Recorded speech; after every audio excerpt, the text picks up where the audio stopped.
talk us, Hannah, just through the basics. What are puberty blockers and how do they work? How do they stop puberty?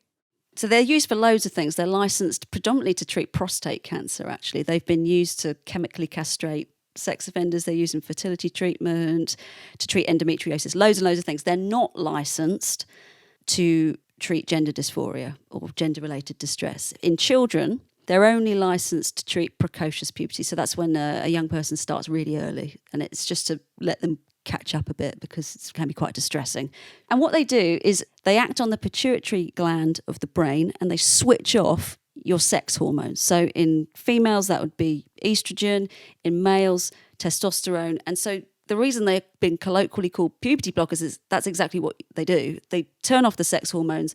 And so if you're female, it switches that off. Your breasts will stop growing. You won't have your periods. With males, it will stop the development of an Adam's apple, the broadening of the shoulders, facial hair, etc.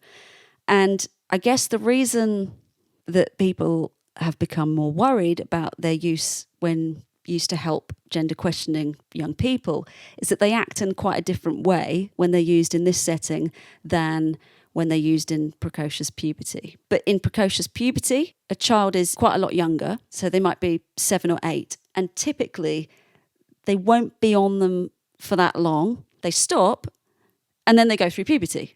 In young people with gender difficulties, typically what happens is they'll be a little bit older, certainly here in the UK, maybe 12, 13, 14, 15. The key period of adolescence where all this other stuff is going on in your body and in your identity, your sexuality, your cognitive development. And you may stay on them for years, and then you tend to then progress onto hormones, either testosterone or estrogen. So your body never goes through its natural puberty. So it's quite different. If puberty blockers are considered sort of the first step toward medically transitioning, what percentage of adolescents go on to that next step, the cross-sex hormones that you just referenced? The data are really poor at every aspect of this area of healthcare. But from the data that we have, it's in excess of 95% of those who start blockers will go onto hormones. For a long time, the sort of conventional wisdom that you would read in the press is that puberty blockers are fully reversible. Based on your reporting, do you agree with that? And if not, what are the side effects, short-term and long-term, of this medication on bodies as well as brains? So strictly speaking, physically, they are fully reversible in that if you took them for a short period of time and stopped, your natural sex hormones would kick back in. But in the UK, so our National Health Service, and I know that's a very, very different system to what you have there with insurance, but we have a National Health Service and it's free for us. And they have said that actually little is known about the long-term side effects of puberty blockers. We don't know what impact blocking puberty has on bone development, on brain development, and all other kinds of things. And it's not as straightforward, are they reversible, are they not? We don't know. I've spoken to a young person for the book who I've called Jacob.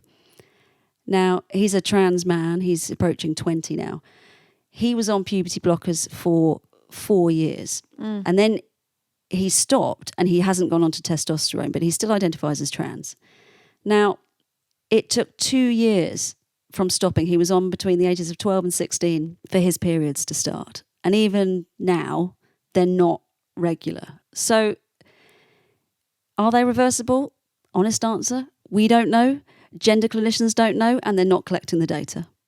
Among the things we don't know, right, you mentioned that the very, very high statistic, higher than I would have even thought, that 95% of teenagers that are on puberty blockers go on to take cross-sex hormones. Why is that? It depends who you ask. So the Tavistock's GIDS, the gender clinic at the Tavistock, would say, well, that's not surprising because our assessments are really good and we make sure that only those who are most likely to persist in their trans identification and become trans adults, they're the ones that we select and refer on for puberty blockers. So that's not surprising that it's so high. Right.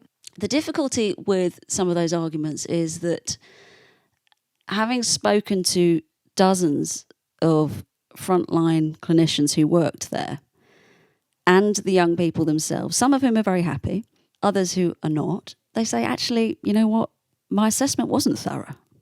And you know what, I didn't assess some of those kids very well at all. And we didn't always choose those who had had this lifelong gender dysphoria. In fact, some of them, it was really recent and they had loads of other problems going on in their lives. And so they would say, well, perhaps there's something about going on the blocker that in some way locks in the identity. You know, perhaps not going through puberty and all those other things that are going on at that time and all the rush of hormones and developing and having crushes and what have you, perhaps that in some way cements the trans identity. Now, we don't know whether that's the case because there are no decent controlled studies. So that's a hypothesis. But so is the idea that puberty blockers give time to think, because there isn't really evidence of that either, given that everybody stays on them. So it's a hypothesis, and that was always the fear that the British clinicians had, and it's very well documented, that if we lower the age at which we give puberty blockers, might we be locking in an identity that actually would have resolved had we left them alone. And that's not to say that it's a bad thing to be trans in any way at all. It's saying what might be bad is medicalising someone that didn't need to be.